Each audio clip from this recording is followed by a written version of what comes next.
चलिए बात करते हैं adjustment of accumulated profits and reserve. Similar हमने ये सारा चैप्टर 2 चेंज इन पीएसआर और एडमिशन ऑफ पार्टनर में भी देखा है। सो बेसिकली अब हम क्या कर रहे हैं, एक्यूमुलेटेड प्रॉफिट्स का और रिजर्व्स का ट्रीटमेंट कर रहे हैं। तो बेसिकली हम जानते हैं क्या करते हैं उसको, जो भी हमारे रिजर्व्स या फिर एक्यूमुलेटेड प्रॉफिट होते हैं on the date of reconstitution of firm, क्या करते हैं उसको डिस्ट्रीब्यूट कर देते हैं among old partners in old ratio. तो यहां पे भी हम सिमिलर ही करने वाले हैं। सो कोई भी नेम से हमारा रिजर्व्स आ जाए, देखो दो रिजर्व्स के हम अलग ट्रीटमेंट करते हैं, एक होता है वर्कमैन कंपनसेशन रिजर्व और दूसरा इन्वेस्टमेंट फ्लक्चुएशन रिजर्व। वो हमने ऑलरेडी सीखा हुआ है, हमने किया हुआ है, क्वेश्चंस भी देखे हुए हैं। तो सिंपली जनरल रिजर्व या रिजर्व फंड या प्रॉफिट एंड लॉस का कौन सा बैलेंस, क्रेडिट बैलेंस, यानी ये प्रॉफिट होता है। Account debit to all partners capital account या फिर करंट अकाउंट। करंट अकाउंट कब यूज करते हैं, जब पार्टनर्स की कैपिटल फिक्स्ड होती है या फिर करंट अकाउंट के बैलेंसेस ऑलरेडी हमें गिवन होते हैं, तो it will be assumed as capitals are fixed. ठीक है, किस रेशियो में करेंगे, ओल्ड रेशियो में। किस रेशियो में, ओल्ड रेशियो में। सिमिलरली अगर मुझे एक्यूमुलेटेड लॉसेस को डिस्ट्रीब्यूट करना है तो सिमिलरली क्या होगा, ऑल पार्टनर्स कैपिटल अकाउंट और current account as the case may be to PNL का डेबिट बैलेंस, क्योंकि डेबिट बैलेंस ही क्या होता है, मेरा लॉस होता है, ये बात हम जानते हैं। क्रेडिट बैलेंस मेरा प्रॉफिट होता है और डेबिट बैलेंस मेरा लॉस होता है। यहां तक सबको पता है, पक्का। चले आगे। सो एक क्वेश्चन से समझते हैं क्या हो सकता है। क्वेश्चन देखिए, सीधा क्वेश्चन है आपके सामने, कह रहा है एबीसी पार्टनर्स है। ठीक है, मुझे आपसे ही जवाब चाहिए, सिंपल सा क्वेश्चन है, हो जाएगा बहुत आराम से। कह रहा है एबीसी पार्टनर्स है, प्रॉफिट शेयरिंग रेशियो क्या दे रखा है, 2:3:4। सिंपल, ये क्या है, मेरा ओल्ड रेशियो है। कह रहा on 31 March 2024 A retires, retire कौन हो रहा है, A. B and C decided to share future profits in the ratio 2:2। ये क्या है, मेरा न्यू रेशियो हो गया, यस और नो। यहां तक भी किसी को कोई प्रॉब्लम नहीं होगी। हमें ओल्ड रेशियो मिल गया, हाँ हमें ओल्ड रेशियो मिल गया, हमें न्यू रेशियो। अब कुछ बैलेंसेस गिवन है मुझे, कह रहा है प्रॉफिट एंड लॉस का डेबिट बैलेंस, और प्रॉफिट एंड लॉस का डेबिट बैलेंस क्या होता है, मेरा लॉस, ये लॉस है। उसके बाद मुझे एम्प्लॉइज प्रोविडेंट फंड गिवन है, उसके बाद मुझे वर्कमैन कंपनसेशन रिजर्व गिवन है। मैंने आपको बताया था कि डब्ल्यूसीआर का डिफरेंट ट्रीटमेंट होता है, देखेंगे क्या होता है। जनरल रिजर्व गिवन है मुझे, ठीक है, ये नॉर्मल रिजर्व है, इसको डिस्ट्रीब्यूट करेंगे हम ओल्ड रेशियो में। इस पे मैं स्टार लगा देता हूं क्योंकि इसका एक डिफरेंट ट्रीटमेंट हो सकता है, आगे जाके कोई कंडीशन दे रखी होगी तो चेक कर लेंगे server.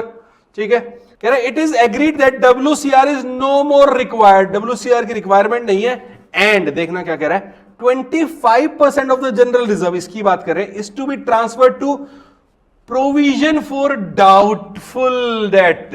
Provision for doubtful debt में ट्रांसफर करना है कितना, 25% ऑफ जनरल रिजर्व। 25% इसका कितना हो जाएगा, 30,000 हो जाएगा, यस और नो।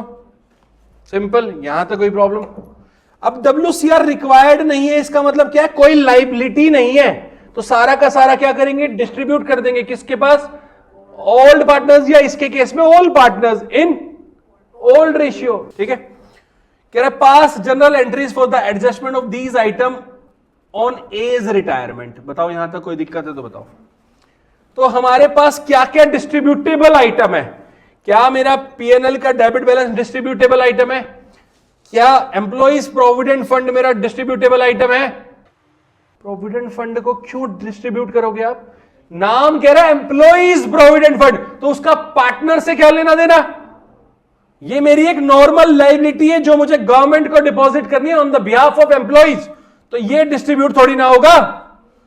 WCR डिस्ट्रीब्यूट हो जाएगा और जनरल रिजर्व डिस्ट्रीब्यूट हो जाएगा विद द कंडीशन की मुझे 25% क्या करना है, क्या करना है 25% सवर, प्रोविजन फॉर डाउटफुल डेट में डिस्ट्रीब्यूट करना है, आइए डालना है। तो आइए जनरल एंट्री करते हैं। सबसे पहले फर्स्ट एंट्री में पीएनएल डेबिट बैलेंस की कर दो, तो क्या करना है, उसमें सारे पार्टनर्स की कैपिटल अकाउंट को डेबिट करूंगा। A's capital account debit, B's capital account debit, C's capital account debit, to क्या करूं, profit and loss account, to profit and loss account. Amount कितना 72,000 है, ओल्ड रेशियो क्या दे रखा है 234, तो 16,000 24,000 एंड 32,000, यहां तक कोई प्रॉब्लम?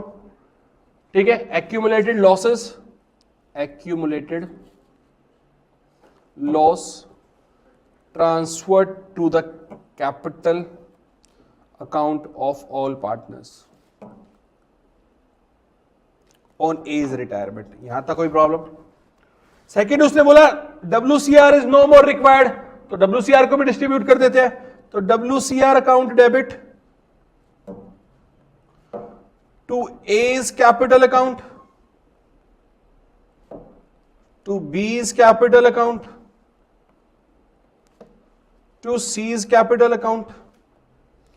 WCR है कितना मेरा 45,000 का, डिस्ट्रीब्यूट किस रेशियो में होगा 2:3:4 में, तो अगेन 10,000, 15,000 एंड 20,000। ठीक है, adjustment of WCR is made on as retirement, यहां तक कोई प्रॉब्लम? अब बात आती है इस क्वेश्चन की सबसे इंपॉर्टेंट एंट्री की। करें क्या हो सकती है वो एंट्री? जनरल रिजर्व को प्रोविजन फॉर डाउटफुल डेट में बनाना है, डालना है कितना 25%। तो प्रोविजन फॉर डाउटफुल डेट है क्या? मेरी एक तरीके से लाइबिलिटी एक प्रोविजन क्रिएट करता हूं, चाहे मैं डेटर्स में से लेस कर दूं या फिर मैं लाइबिलिटी साइड शो कर देता हूं, दोनों एक ही बात है। सो बेसिकली मुझे एक लाइबिलिटी क्रिएट करनी है, अभी के लिए इतना समझ ले, और लाइबिलिटी क्रिएट करता हूं यानी लाइबिलिटी इंक्रीज करता हूं, तो कौन सी साइड करूंगा गोयल साहब? Credit side. तो जनरल एंट्री क्या हो जाएगी बेटा मेरी? जनरल रिजर्व अकाउंट डेबिट है कितना अमाउंट 1,20,000 है, इसमें सबसे पहले मैं कहां डाल दूं पैसा? To provision for doubtful debt कितना 30,000। अब बच कितना गया मेरे पास? 90 बच गया। तो वो 90 किसके पास चला जाएगा? सारे पार्टनर्स यानी all partners in old ratio to A's capital account to B's capital account to C's capital account. कितना कितना? 20, 30, 40। Adjustment of general reserve is made after transferring of 25% to provision. Simple, यहां तक कोई प्रॉब्लम? सिंपल क्वेश्चन था, बस एक point था कि यार अगर ऐसा कुछ भी क्वेश्चन दे देगा तो हम उसका ट्रीट कैसे करेंगे। क्वेश्चन से ऊपर कुछ नहीं है, जो क्वेश्चन कह रहा है वो हमें करना पड़ेगा। और क्वेश्चन ने बोला यार जनरल रिजर्व को सारे पार्टनर्स को डिस्ट्रीब्यूट ना करके 25% कहां डाल दो? Doubtful debt. वो हमने कर दिया, और डाउटफुल डेट को कहां डाला हमने देख लिया, क्रेडिट साइड क्यों किया ये हमें पता है। यहां तक कोई प्रॉब्लम? पक्का?